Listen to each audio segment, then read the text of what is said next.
Inday na to, what day?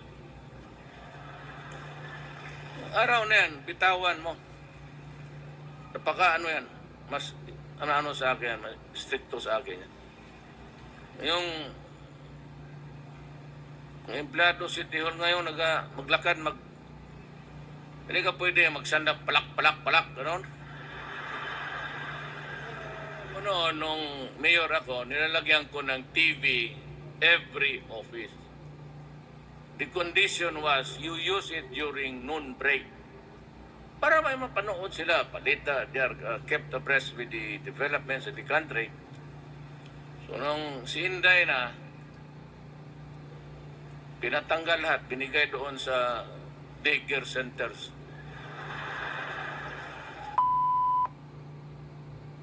Alam mo, ang masakit sa akin ganito.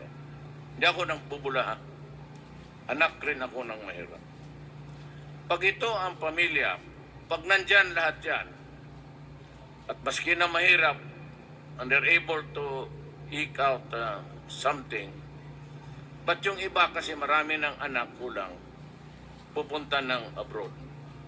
Pag lumabas yung tatay, that family is already dysfunctional.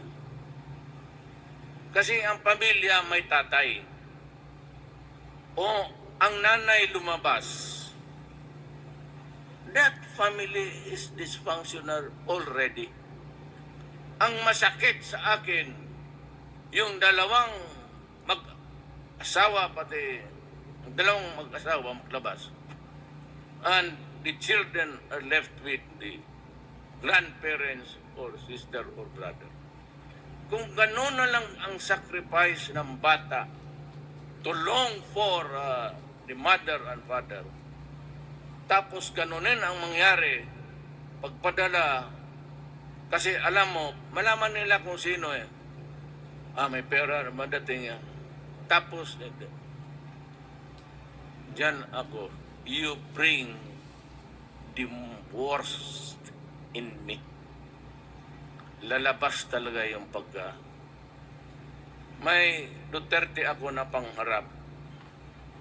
But may Duterte ako sa likod na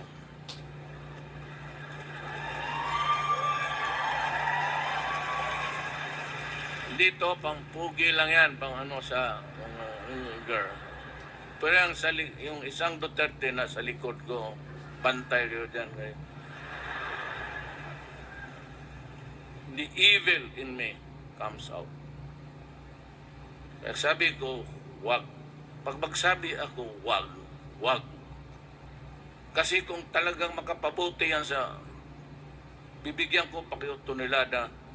Because shabu is a commodity for the poor. Ang mga mayaman, cocaine. But cocaine comes from opium, ipape, which is organic. Tiranim ba? Itong shabu is a mixture of chemicals. Ang tubig ginagamit niya, ang tubig ng baterya, yung pang-start mo.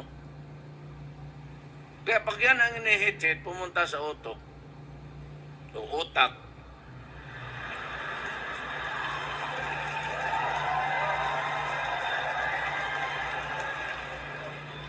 yan, maging kako. And even the United Nations control Board of Control sa Drugs o Control Board, whatever, it produces bizarre and insanity. Kaya pumapatay ng bata, nag-rape ng bata na 6 months old. Pag-akyat yan sa Bulacan, patayin yung nanay, patayin yung asawa, patayin yung 14 years old. Pati yung 1 years old, patayin. Yung human rights na yan, ang tinitignan, meron ba dito, tatadyakan ko siya, meron ba?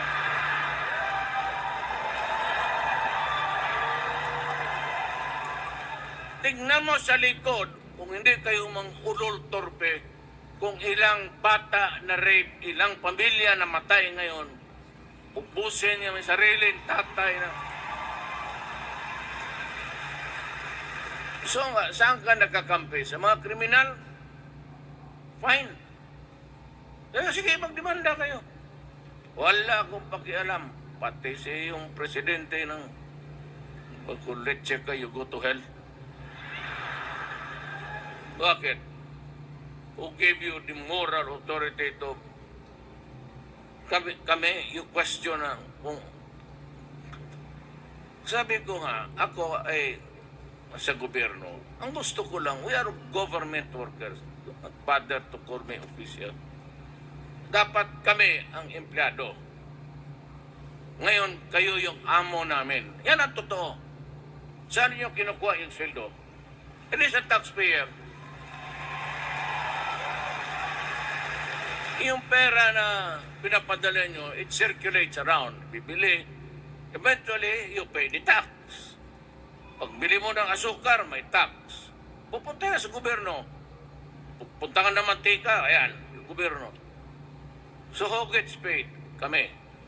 Kaya ako, kung isang militar, o isang barangay captain, o isang vendor, o isang empleyado lang, o isang security guard, o anong, I only ask, bakit Pilipino ka?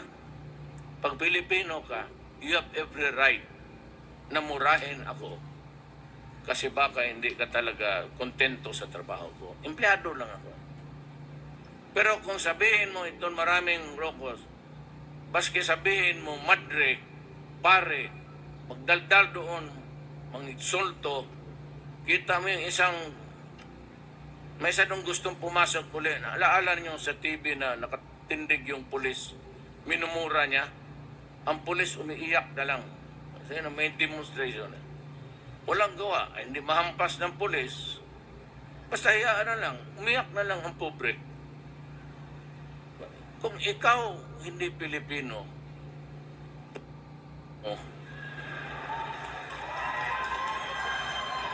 do not me. Ang hindi ko masyado kontrolado ang local governments. Ang aking power sa local government, supervision lang. Parang supervisor. But sa executive department, president, vice president, cabinet members, executive, army, police, militar, akin yan. Control and supervision. But yung mga tao na sa gobyerno, na politiko, and they are elected, supervision lang ako. So, corruption, it is there. Minsan yung mga permit, kasi ako nung mayor ako, 3 days. Hindi naman ako nagyayabang. Itong Inday na to, 1 day. Araw na yan, bitawan mo. Napaka ano yan, mas ano sa akin, stricto sa akin. Yung empleyado City Hall ngayon, maglakad, hindi ka pwede magsandap, palak, gano'n. Pag-agad patawag kaya. Ako noon, nung mayor ako, nilalagyan ko ng TV every office. The condition was, you use it during noon break. Para may mapanood sila, balita, they are kept abreast with the developments of the country. So nung si Inday na, pinatanggal lahat, binigay doon sa daycare centers. Tsaka wala na yung empleyado sa pedicure, mabutang sabihan, tanggalin mo ng kukuya ka. Les, hindi, nakatawa ng sana, pero naku, sinabi ko, kita mo yung sheriff, binugbog ng, kasi naman nagdemolish siya sa wala sa panahon So, ganun I'm trying to control corruption. Dito sa Customs, BIR, wala na kayong Tapos sabihin ninyo, Hoy, Erika, anong gusto mo sa akin? May papilis, ganun yung record mo. Tapos na ako.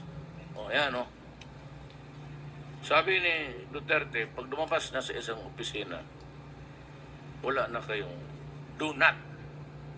Sabi niya, pagka pumalik kayo ng paghingi, sabi niya, sampalin mo. Totoo, sampalin mo kasi trabahante lang kita. Huwag mo akong, yan ang sabi ni Mayor. Huwag ninyo ako tawaging presidente kasi ang bunganga ako pati yung behavior ko, pang mayor lang po. So, Davao, parang nasa Davao City man tayo, nagrarally. Nilalabas ko lang yan kung ano yung ugali ko. Kung magustuhan mo, okay. Pag hindi, sinsya. Okay. Korupsyon, droga. Sabi ko, pakiusapan ko lahat. Ang kalaban ng gobyerno, mga rebelde,